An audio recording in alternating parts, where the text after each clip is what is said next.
Sweetie जी, आपके जीवन में पातर मर्द चाहिए कि मोट मर्द चाहिए?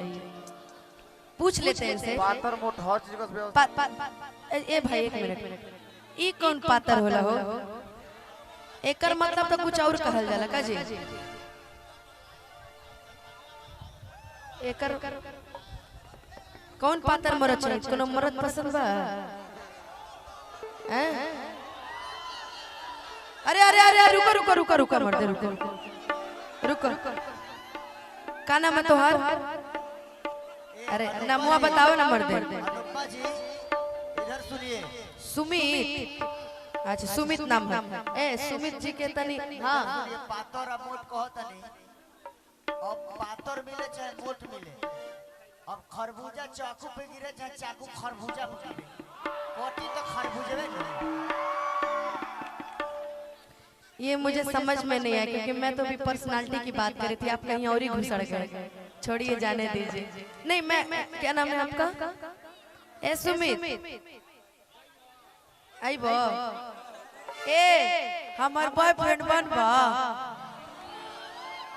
ए आजा आजा सुमित को जरा ऊपर फेंकिए तो, ऊपर फेंकिए तो सुमित को।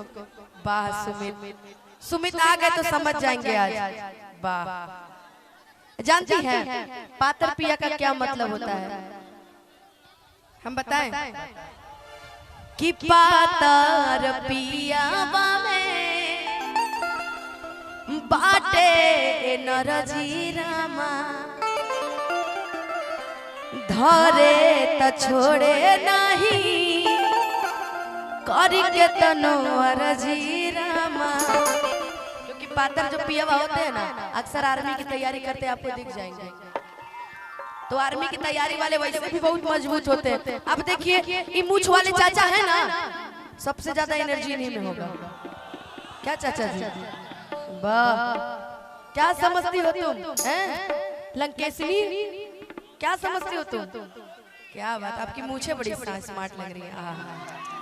वाह, कितना सुंदर चेहरा है आपका। लेकिन आपके लिए कि पातर पिया में बाटे नरजी रामा,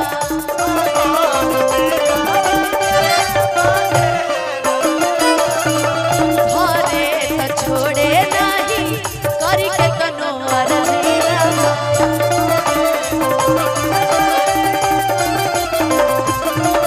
ओ आजा बचन बड़ी तंग करला,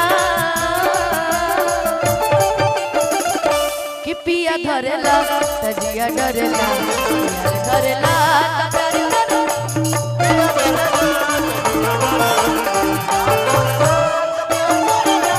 पिया धरला तजिया डरला, यार धरला त प्यार करे।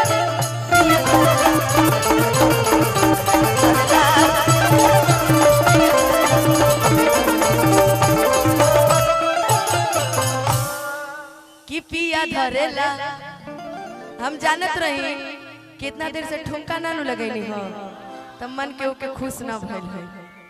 तो हमरा एगो चीज याद आ गई है कि ये हो बबुआ के खुश क के जइबे ना, तब बलिया में दोबारा फिर हुई। अब ऐसे भी बलिया वाले बड़ी मूडी होते हैं, जिसको चाह लिया उसको इतना प्यार दे देंगे और जिसको ना चाहे उसको कबार देंगे, है ना जी? बताओ, एगो बलिया वाला गोलू भी है, इतना बेवफा, इतना बेवफा, इतना बेवफा। बलिया वाला कबारे लसना जी है, बलिया वाला उखाड़ फेंके लसन। ई तो है। तबे नु वीरों की धरती, जवानों का देश, बाकी बलिया उत्तर प्रदेश। अच्छा, उत्तर प्रदेश नाम सुनती हूँ ना तो दिल में कुछ अलग सा फील होता है। भले पटना में रहती हूँ, बिहार में कार्यक्रम, लेकिन एक अलग सा होला ना फील होला ना कि चीज बटे खींचा जानी ताकि आगा पीछा रहुए ले जाई है हमारो बा इच्छा। कोनो साक बता देख ली जांच के कि हम हाई दीवाना कली कांच के, हम हाई दीवाना कली कांच के। और कितने तारीख को बुलाना है? अगले महीने में। कहला इस महीने में काम नहीं चलेगा, किस समय लगन की ज्यादा पूरी सब्जी खाने हैं जी। बोलना भाई नन्हे पांडे जी यहाँ कहाँ बनी रहुआ, जहाँ है ये सही बनल रही, जवान रही, जवान बने ना। वाह नन्हे जी ऐसा ही रहो नन्हा नन्हा है। कितने तारीख को बुलाना है जी? 5 को। मैं आपसे मिलने जरूर आऊंगा, आपसे भी मिलने जरूर आऊंगा। कि हम हाई दीवाना गली काटे, हम हाई दीवाना गली काटे, अरे आ गई है 5 के जाने, आ गई है 5 के जाने, अरे आ गई है 5 के जाने, आ गई है 5 के जाने। चीज बाटे खींचा जानी ताकि आगा पीछा रहुए ले जाई है हमारो बाइचा।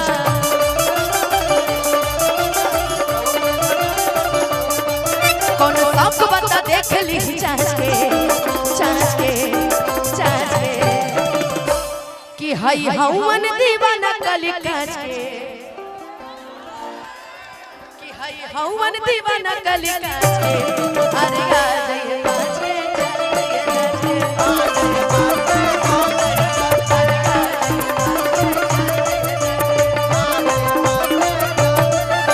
और ये टोपी मैंने जानते क्यों ली, मुझे बहुत पसंद आई आपकी टोपी। ओ ले ले ले ले ले ले सानिया मिर्जा लगे। आ भाई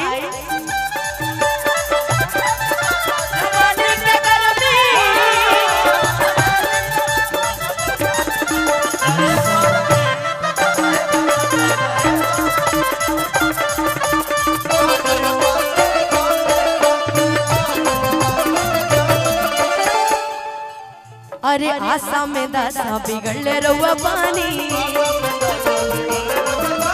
मुड़ जाती सनकी तो छोड़ दे पानी।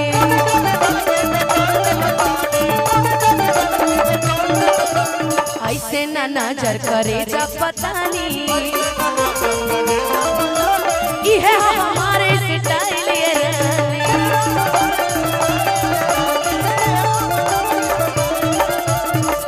कि आशा में दासा बिगड़ले रहुआ बानी।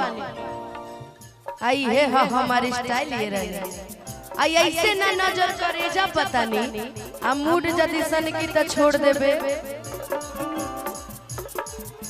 वाह आज इतने लोग फेरा में पड़े रहेंगे तो हम सोच रहे हैं कि कह दे कि अस्तेज हम तुरी कहूं आज के, अस्तेज हम तुरी कहूं आज के, कि हई हवन दीवाना गली कांच के,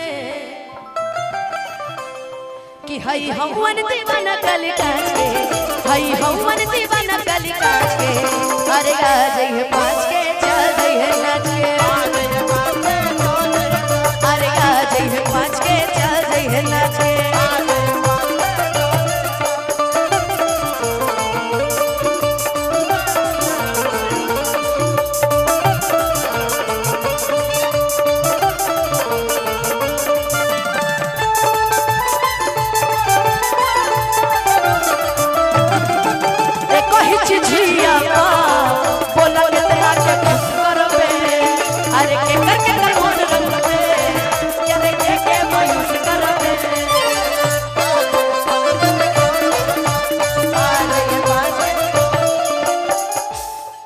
अरे ताजा गुलाब खाने खिलल बदन बा,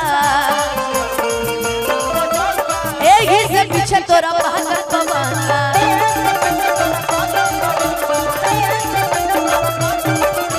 प्रिंस प्रियांशु के भी कुछ मान बा,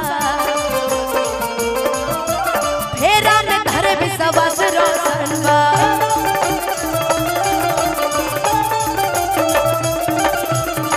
गोलू बाबू यही पे गौर गाना याद है, बोला तो कहीं छपरा में छुआईनी तो कुछ न भई, बाकी बलिया से मन हमर खुश न भई। सगरी से बेसहारा भइले, सगरी से बेसहारा भइले, त यही खतिया रहिले ए जानते को मरइले, त यही खतिया रहिले ए जानते को मरइले।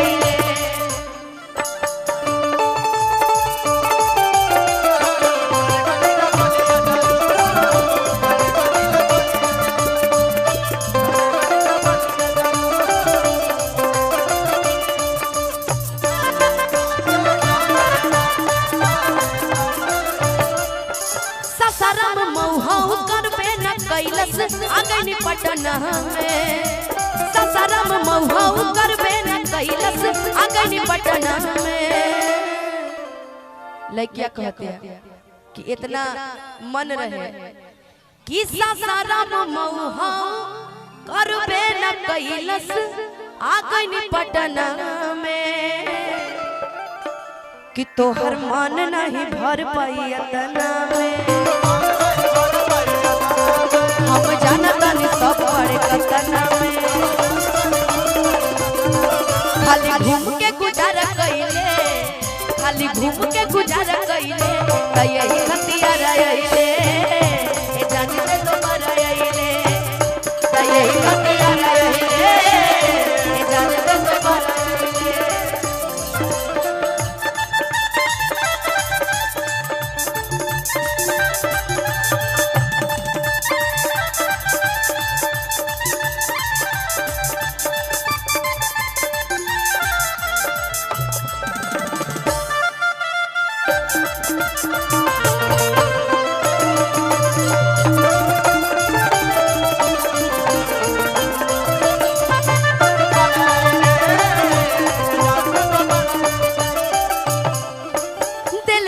बड़ी परेशानी जवानी पवन करना सपो दिल बटे बड़ी परेशानी जवानी पवन करना सपो। अभी हम इसके लिए बुला देंगे धीरेन्द्र जी को वापस सुना देंगे। मैं सुनाऊं और नहीं गाने का मन होगा तब नहीं सुना दूंगा कैसा नहीं। इतने प्यार से आकर बोल रहे जरा कोको कोला सुना दीजिए। आप इतने प्यार से बोले और मैं प्यार से गाऊं ना ऐसा हो सकता है ऐसा हो सकता है तो ठीक है तब नहीं गाएंगे है ना नहीं ना हो सकता ऐसा ठीक कि दिल बाटे बड़ी परेशानी जवानी पवन करना सपो कि बर्बाद कैले जवाना के रोवे लोग लो आ हम जानता नहीं बाटे तोरा नियत में खो आ ढेर लोग केते बड़े खइले यही कतिया रहिले